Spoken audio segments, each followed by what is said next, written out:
Thank you for joining us on this webinar on downloading data from OCS360. It's a slightly shorter video this morning. This presentation is roughly about 10 minutes for this section. But if you have any questions, feel free to put them in and we can get to them at the end. Hello and welcome to today's webinar. Today we will look at downloading data from OCS360. Let's look at our agenda for today. We are going to start with a quick review of OCS360 and then we are going to get into today's topic and answer some questions such as why download your data, what can you do with your data once you have downloaded it, and how can you build a special dashboard in OCS360 for historical data.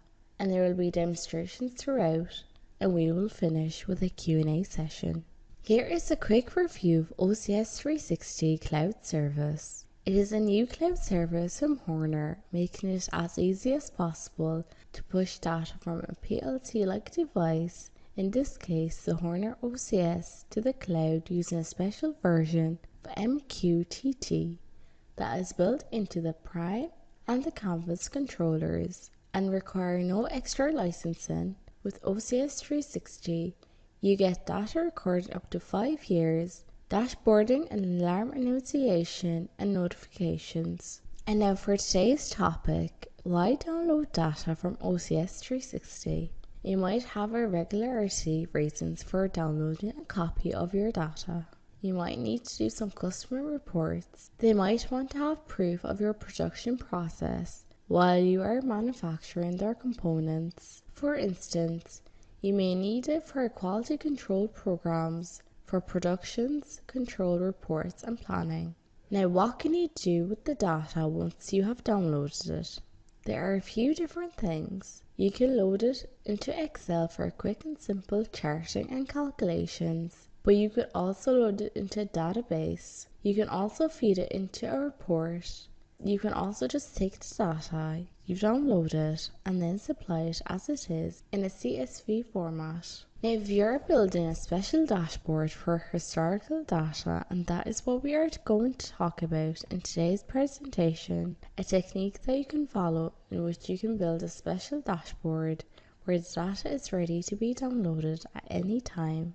Just about every widget you put up there that is deemed historical data has the ability for the data to be downloaded from it. However, with a lot of these widgets you are putting on your dashboard for downloading data, it may be a case where having longer term time fence will allow you to get bigger chunk of data. Now there are some keys to success as you are doing this, and there will be demonstrations for this, but let's summarize it first. You are going to want to use a time series line chart. That is probably the widget where it's easiest to deal with longer term data.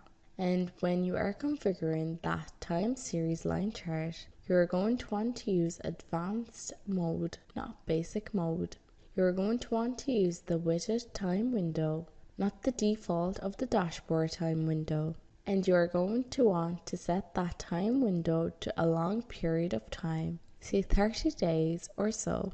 And then from the widget card control or tab, you are going to want to make sure as you scroll all the way down that enable widget data export has been enabled. So those are the kind of keys to success as you set up that special dashboard to make sure you have long-term range of historical data that you can download with a single click. For our demonstration, we are going to start by being OCS360. So before we actually start building the special dashboard for historical data for downloading purposes, let's just reinforce the fact that you can download data from any widget where it has been set up to be downloaded from. So let's go here to our existing dashboard, which is process history, and take a look at this time series line chart that we created back during the dashboard series. As you can see here, we have got our pressure variable and we have got our temperature and our temperature set point. And we have been gathering data for quite a while now. But this particular chart only shows the last day because this is what we are interested in from the dashboard. We want to see what is going on today with the machine, for instance, or with the process. So that was the purpose of creating this particular time series line chart. Now let's go create one through a special dashboard that is focused on historical data. So let's go back to the dashboards and we are going to hit the plus button to create a new dashboard. Let's give it a name. Let's call it History for Data Downloads and we will just leave it as it is here. Let's hit the plus sign to add a new widget. Let's select from the charts bundle and the first chart in the list there, the time series line chart. Now let's make sure we cover all those key to success. We want advanced mode. We want to use the widget time window.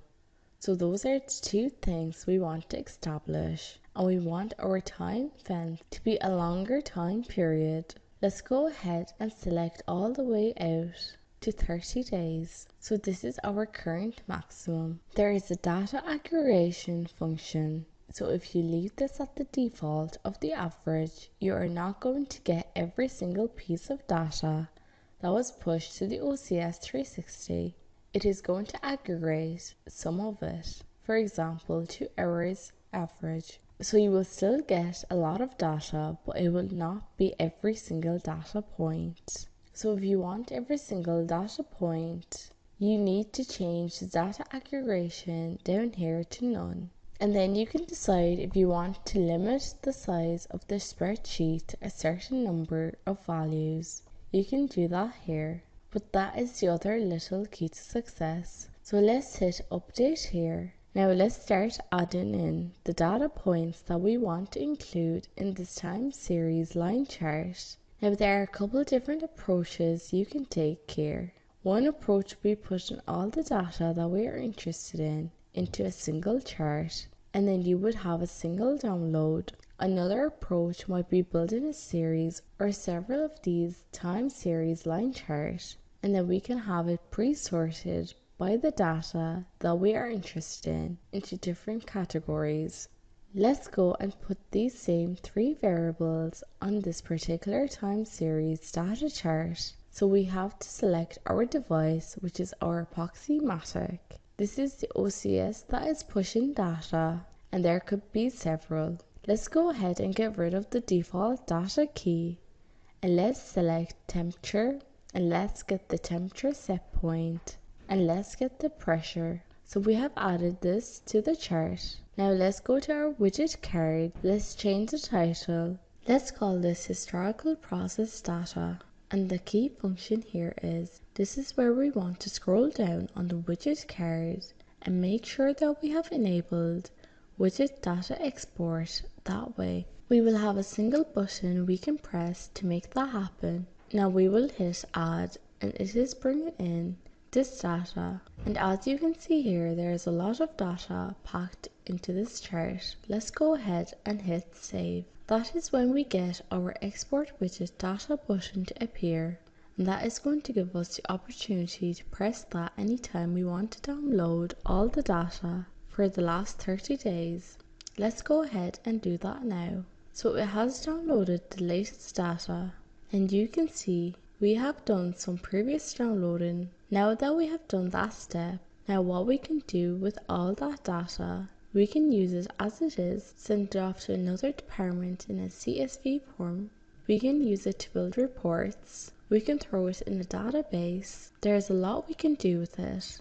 We are going to show you a quick way to take this data and bring it into Excel. We are going to start by minimizing our browser here. Let's go ahead and do a file open. Here is the data we just downloaded. We will hit the open button here, and let's drag the data over. So here's our data. So let's spread out these columns so we can read them easily. You can see here is the data going all the way back to the middle of February. That is as far as we could go and stay within our 25,000 cells. Now if we want to have more than that, based on the number of entries, we could raise the number of entries in our setting for that particular time series chart above 25,000 to get all the data there. We could also do some aggregation of the data so we could have it do some averaging. We have got 2 or 3 weeks worth of data here and we wanted to quickly chart it. Let's go ahead and chart some of the data for a quick demonstration purposes. We are highlighting the data that we are interested in and then we are going to go to insert. We are going to insert a chart. Let's make it a line chart. By default, it puts us in a window here. Let's change this into something more effective, possibly something like a sheet, so it's much larger. And now we have got our data for that time period that we highlighted with our 3 different pieces of data. That is a quick demonstration on what you can do with data. One example of what you could do with the data, and that is to bring it into Excel and explore all the ways you could use this data. You could also use this for creating reports. That concludes our webinar for today. Thank you so much for listening, and the Q&A session will begin shortly.